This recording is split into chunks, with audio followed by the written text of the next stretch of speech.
ಇನ್ಮುಂದೆ ಈ ಖಾತಾ ಪಡೆಯಲು ಕಚೇರಿಗೆ ಅಲೆಯಬೇಕಾಗಿಲ್ಲ. ಯಾಕಂದ್ರೆ ಈ ವೆಬ್ಸೈಟ್ನಲ್ಲಿ ಅರ್ಜಿ ಸಲ್ಲಿಸಿದ್ರೆ 2 ದಿನಕ್ಕೆ ಸಿಗುತ್ತೆ ಈ ಖಾತಾ. ಕಚೇರಿಗೆ ಅಲೆಯೋದೇ ಬೇಡ, 2 ದಿನಗಳಲ್ಲಿ ಸಿಗುತ್ತೆ ಈ ಖಾತಾ. ಈ ವೆಬ್ಸೈಟ್ನಲ್ಲಿ ಅರ್ಜಿ ಸಲ್ಲಿಸಿದ್ರೆ 2 ದಿನಕ್ಕೆ ಈ ಖಾತಾ. ಹೌದು, ರಾಜಧಾನಿ ಬೆಂಗಳೂರಿನಲ್ಲಿ ಆಸ್ತಿ ಮಾರಾಟ, ಖರೀದಿ ಸೇರಿದಂತೆ ಇತರ ಕೆಲಸಗಳಿಗೆ ಈ ಖಾತಾವನ್ನ ಕಡ್ಡಾಯಗೊಳಿಸಲಾಗಿದೆ. ಈ ಖಾತಾ ಪಡೆಯುವುದಕ್ಕೆ ಬೆಂಗಳೂರು 1 ಕೇಂದ್ರಗಳಲ್ಲಿ ಅವಕಾಶ ನೀಡಲಾಗಿದೆ. ಜನರಿಗೆ ಈ ಖಾತಾ ತ್ವರಿತವಾಗಿ ಒದಗಿಸುವ ನಿಟ್ಟಿನಲ್ಲಿ ಬಿಬಿಎಂಪಿ ಹಲವು ಕ್ರಮಗಳನ್ನು ಕೈಗೊಂಡಿದೆ.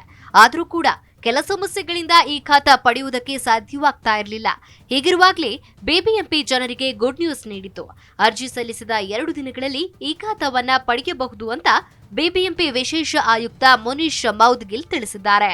ಬೃಹತ್ ಬೆಂಗಳೂರು ಮಹಾನಗರ ಪಾಲಿಕೆ ವ್ಯಾಪ್ತಿಯ ನಾಗರಿಕರು ಅರ್ಜಿ ಸಲ್ಲಿಸಿದ 2 ದಿನಗಳಲ್ಲಿ ತಮ್ಮ ಅಂತಿಮ ಈ ಖಾತಾವನ್ನ ಪಡೆಯಬಹುದು ಅಂತ ಬಿಬಿಎಂಪಿ ವಿಶೇಷ ಆಯುಕ್ತ ಮುನೀಶ್ ಮೌದ್ಗಿಲ್ ತಿಳಿಸಿದ್ದಾರೆ. ಅರ್ಜಿದಾರರು ತಮ್ಮ ಮಾಹಿತಿಯನ್ನ ಬಿಬಿಎಂಪಿಯ ಅಧಿಕೃತ ವೆಬ್ಸೈಟ್ bbmp.asti.karnataka.government.in ನಲ್ಲಿ ಸಲ್ಲಿಸಬೇಕು.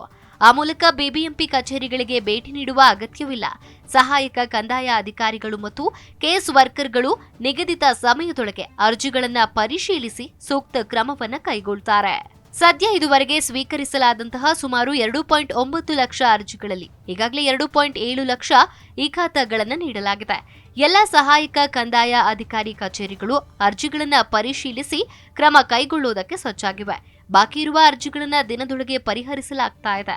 ದಿನದಿಂದ ದಿನಕ್ಕೆ ಅರ್ಜಿ ಸಲ್ಲಿಸುತ್ತಿರುವ ಸಂಖ್ಯೆ ಕೂಡ ಹೆಚ್ಚಾಗ್ತಾ ಇದೆ ಅಂತ ಆಯುಕ್ತ ಮುನೀಶ್ ಮೌದ್ಗಿಲ್ ಮಾಹಿತಿಯನ್ನ ನೀಡಿದ್ದಾರೆ. ಇನ್ನು ಜನರು ಈ ಖಾತಾವನ್ನ ಸರಾಗವಾಗಿ ಪಡೆಯುವ ನಿಟ್ಟಿನಲ್ಲಿ ಬಿಬಿಎಂಪಿ ವ್ಯಾಪ್ತಿಯ 8 ವಲಯಗಳು ಮತ್ತು 64 ಸಹಾಯಕ ಕಂದಾಯ ಅಧಿಕಾರಿಗಳೊಂದಿಗೆ ಪ್ರತಿದಿನ ವರ್ಚುವಲ್ ಸಭೆಗಳನ್ನು ಮಾಡಲಾಗ್ತಾ ಇದೆ. ಯಾವುದೇ ರೀತಿಯ ಅಡಚಣೆ ಉಂಟಾಗದಂತೆ ಸೂಕ್ತ ಕ್ರಮಕ್ಕೆ ಸೂಚನೆ ನೀಡಲಾಗಿದೆ ಎಂದಿದ್ದಾರೆ. Desk bureau, G Kannada news.